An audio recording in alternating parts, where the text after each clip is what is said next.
points, like, two parents, sisters, and smokes 19 million cigarettes a day and all that sort of thing. They're like the main points. And then I've traced things like the emotional reactions. So when somebody has said, oh, I was afraid of a school teacher, or I was terrified of my mother, or whatever it is, I put that up on the board. Now what I want you to do is, can you start doing something like that? So that you've got a track of what's going on. I mean, you can just listen if you want to, but if you want some sort of track of what's going on, use the sort of thing that I've been doing as a model, okay? But if you feel strong enough, just sit back and listen, or, go to sleep or whatever. But I'm not going to give you an analysis of what I'm doing. Because as you've no doubt realised, I work in a very unstructured way. And I occasionally try and get a bit structured in order to keep you happy and to stop people complaining that I work in an unstructured way. Okay. Bill, honey bun, do whatever you do with light. Oh, yes, please do. Thanks very much. Thank you.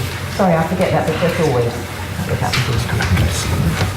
Yeah, you can have a nice little kit now. Paul, is it? Paul, okay.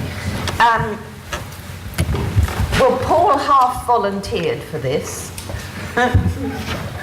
And what I'm going to do is take you through the kind of questions that I would ask, the sort of induction that I might do, plus the analytical bit, and then a bit of testing out, and then we come to the end of the session. So that's my plan, by the way, which you were asking me, because he was asking me, what's your plan for the session?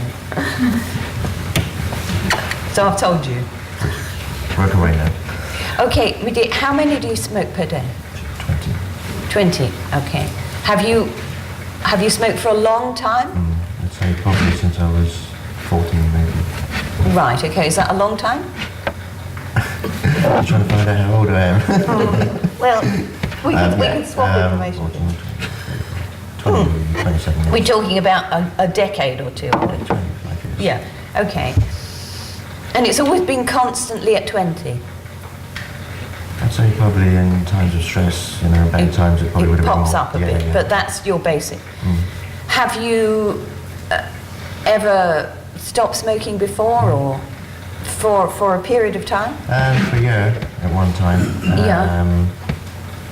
And I just got back onto it again through somebody in the pub was smoking, and I thought, I'll just have one. That won't do me any harm. And then it was 2 the following day, and I gave up. I'd say 18 months ago for 3 months, but then when something happened, I was straight back on again. Right. And how did you feel when you'd given up, say? Oh, great sense of achievements. Right. And how did you feel when you went back on? Not happy. Sort of be kicking myself if I had tools in the toolbox to deal with that moments of stress. Yeah. But it was literally straight to the garage. Yes. There was no thoughts to it. No mucking about. Yeah. And also, can you tell us what happened yesterday when you were thinking that you were going to be sitting in that chair yesterday? Well, I prepared myself for it, because we'd spoken about it, and sort of the night before I made sure I went to bed with no cigarettes left in the box, and got up yesterday morning, geared up for it, not even thinking that I wanted a cigarette, no craving. So already the thought was working really well, and came lunchtime, I thought, when's she going to do this, and I couldn't get any further than lunchtime, so it's... Okay. And when you couldn't get any further than lunchtime, how did you feel? I felt kind of weak, because I thought, if I could go from morning to lunchtime, why can't I go from lunchtime to tea time? Yeah. And because there wasn't any sort of real cravings climbing up the wall. But at the same time, I had that goal yesterday morning that this was going to happen. Yeah. And when it didn't happen, then it just went. So I was driving. I was even driving down to the shop. Yeah. And what am I doing? Yeah. I could just go and sit in the car and take 4 or 5 good long deep breaths and go and have my lunch and I'll be fine. But then there was still that compulsion to go to the shop. Yeah, that's the thing that drives you. Yeah. Because we are very much, we act rather like marionettes. No, like puppets that are controlled by marionettes. So the going down to the shop is a puppet just going down to the shop. The marionette inside is the one that we're going to look at some stage. Okay. If you would like to. Okay. Excuse me. How long do you think it's going to take you to give up? I mean, for example, are you going to just go, right, that's it, I've had my last cigarette? Well, judging on previous occasions, yeah, that should be the outcome. So, but what do you think you will do? I don't think I'll smoke by the end of today. Right, okay. So by the end of today, does that mean you might have one at lunch? No, I mean by the end of... You've already had your last cigarette, is that right? Last night, yeah. Yes, okay. Now what would happen if at lunchtime you feel that you need to drive down to the shop and get one?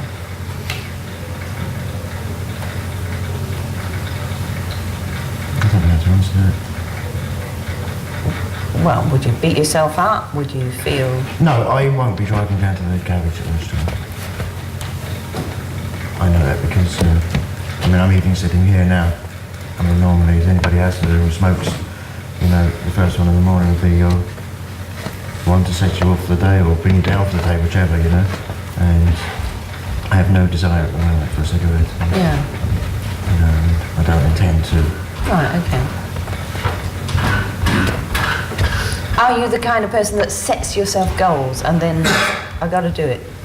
No. No, okay. What I'm trying to get at is you won't start beating yourself up if you lapse, because sometimes it takes a while. You know, it trails out. Or it just happens like that. Are you happy either way? Yeah. Okay. Right. Tell me a bit about you. Okay, what present way? Whatever you like. Yeah, okay. Living in Cork, and I'm with a partner now. I'm divorced. Well, no, I'm separated actually. Yeah. I'm with a partner now. Very happy. Probably first time in my life really in a relationship. Yeah. I'm actually going to feel comfortable and happy and Great. not under any pressure, you know, just for me to be me, which is good. Like, you know. Yeah. And does your partner smoke? No. No. And what's your partner's attitude to your smoking? Well, she doesn't like it, but she never gives me any grief. Stick over, Yeah, never. yeah. You know, sort of. And does she know that you're going to give up smoking? She thought I was giving up yesterday. And what was her reaction when you lapsed a wee bitty? Well, she knew that I was coming to the session with you. Okay, Right. so she said, well, you know, you're going there tomorrow, and Yeah. you know, but I've tried giving up since I've been with her, and again, never any grief, you know. It's Yeah. no encouragement while I'm doing it either. Yes. But you know, she just stays out of it basically. Yeah. That's the way she thinks she should do it. You Yeah. know, rather than sitting there giving me lots and lots of praise and bringing the thought of cigarettes into my mind, she just Yeah. switches off to it. You know. So she's supportive of you either way. Sounds a wonderful part. Tell me about other people in your current life. You got colleagues at work that smoke, or people around you who smoke? Well, I work for myself. I'm a driving instructor, so Right. And you don't smoke while you're working? not while I have people in the car. Yeah. No, but sort of between each lesson. So if I'm doing 6 or 7 lessons in a day, it's an automatic trigger. Yes. You know, as soon as the Right. person gets out of the car, and it's weird because I'd be fine all through the lesson. Not any thoughts Yeah. about the cigarette. Yeah. And when I see on the clock it's 5 minutes towards the end of the lesson, I start, Yeah. you know, wanting a cigarette then. Yeah, sure. And can't wait for the lesson to end so you can run out and have a quick puff. Yeah. So you don't have any colleagues in the sense of sometimes you have people all going outside the building and going around the back of the building, like the equivalent of smoking behind the bike sheds and stuff like that. Okay, tell me a bit more about you. Okay, my character, I can be a very anxious person. You know, I worry about things, but I don't worry about things. I don't care a lot of the times if I can't pay this bill or pay that bill. I just don't care about it. But then I'd be worrying about it when things start mounting up, you know. I suppose I'm a bit of a dull boy, really, you know, Jack the lad, ducking and diving all the time, which... Is that not okay? No. Oh, right. To a certain extent it would be, but I get too close to the line all the time, you know. When you say too close to the line, what do you mean? Well, you'd have deadlines of paying for this and paying for that, and, you know, I really would go as far as the deadline and even over the deadline. Oh, right, You know, yeah. So, like I say, on the approach to it, I don't care. Yeah. You know, what they're going to do to me. Yeah. You know?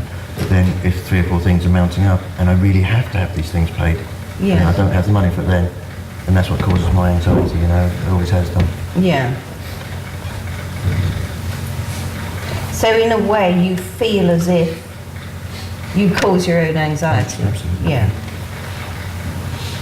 Okay. Anything else about you?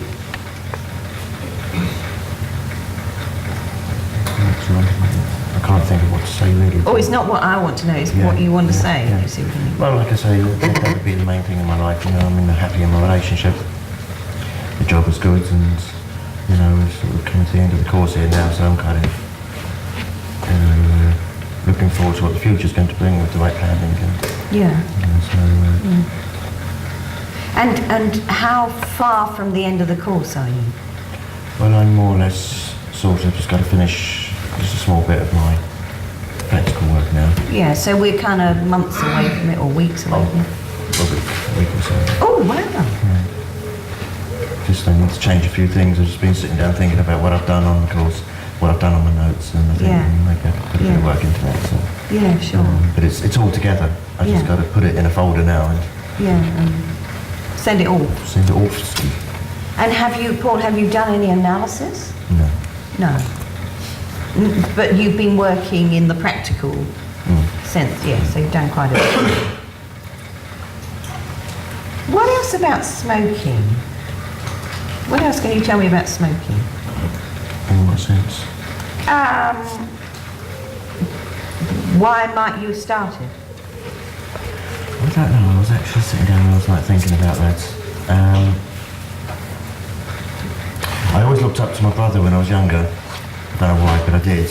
And he was smoking, so I don't know whether it would have been to follow him. Right. I can't think of any other way at that age why I would have started smoking, Yeah. because I wouldn't have been going out a lot with friends who were smoking or Yeah. whatever. It's Yeah, you so- weren't in the gang at No, that stage. no. Can you remember where you were when you had your first cigarette? No. But we think, you say about 14 years, is that right? It has to be about 14, I'd say, because I left school when I was 15, and I was definitely smoking then. Yeah. So I don't know whether I started smoking kind of full-time as I started work or Yes. just before. I Yeah. don't really recall. Yeah. But it was definitely before I started working. You know. Okay. Tell me about your brother. I've got 2 brothers. I would be the youngest of the family. Yeah. And like I say, I would always have looked up to my brother Kevin. I mean, he would have always told me all the time what to do. I mean, he was definitely sort of in the partnership, he was definitely the boss. Yes. And I always toed the line and did what he told me to do. And, Right. but now we have no contact, very, very little contact now. I just don't like the way he's gone. And I don't like the way he pulls me down. Right. Tells me how well he's done and, Yeah. you know. What's he done then? Where's he gone? Well, he went into finance and, you know, I'd say he's probably a millionaire now. He's just, Right. you wouldn't think twice about, you know, rubbing your nose in it all the time. Yeah. So, really not interesting. He's got the ruthless businessman. Oh, absolutely, yeah. So, in summary, Kevin, have we got a summary of Kevin? You looked up to him and then he starts pushing you around, is that right? Absolutely. Yeah. I mean, and I would always conform, always. Yeah. You know,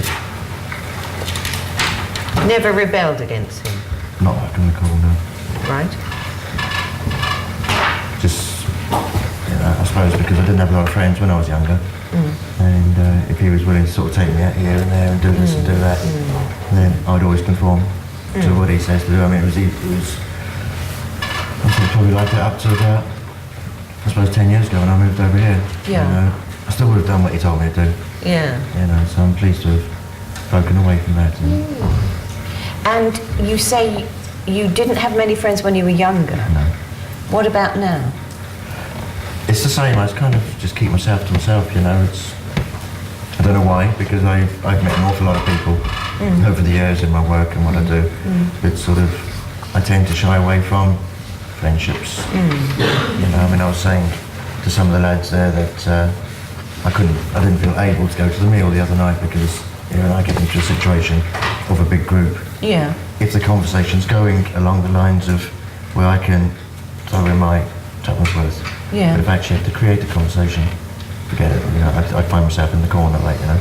Right. So, So groups are not things that you